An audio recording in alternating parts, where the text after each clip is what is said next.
Velkommen til. Jeg vil nu vise dig, hvordan man laver nogle fyldige øjenvipper. Klik på Eyedropper Tool for at finde den farve, som du vil give øjenvipperne. Vælg hernæst Brush Tool og en tilpas størrelse. Jeg vælger nummer 5. Gå hernæst i gang med at tegne øjenvipperne.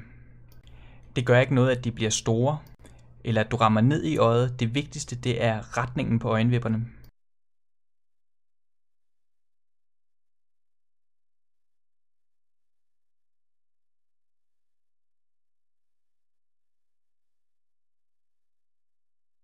Vælg hernæst viskelæderet. Tilpas længden af øjenvipperne og fjern det, som ligesom stikker ved siden af. Er der nogle øjenvipper, som stikker ind i øjet, jamen så fjerner du også dem her.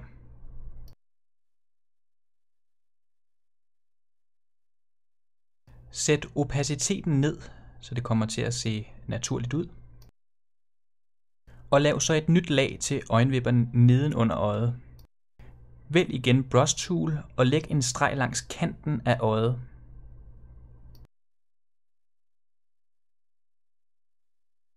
Gør her det samme som op over øjet. Det vigtigste er igen ikke længden, men retningen, som øjenvipperne peger.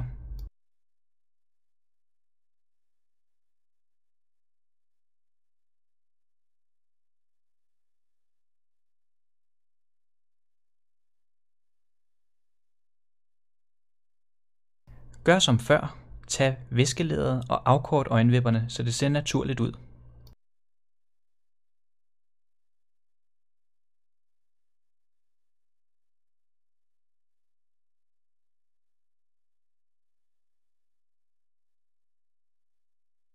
Sæt igen opaciteten ned, så det ser naturligt ud.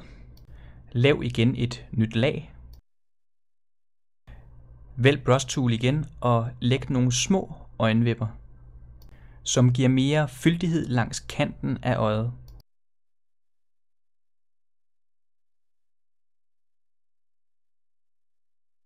Tilpas igen længden af øjenvipperne med viskelæderet. Juster opaciteten, så det igen ser naturligt ud. Zoom dernæst ud for at danne dig et helhedsindtryk af, hvordan øjet ser ud med de nye øjenvipper. Nu mangler vi bare det andet øje, og der bruger du præcis samme fremgangsmåde.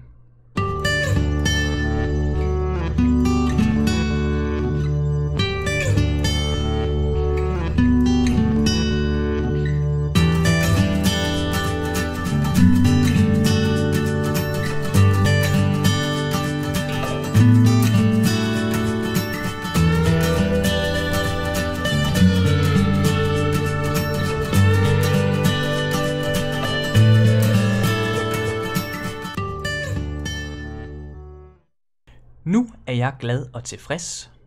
Hun har fået nogle smukke øjne, og du har set med.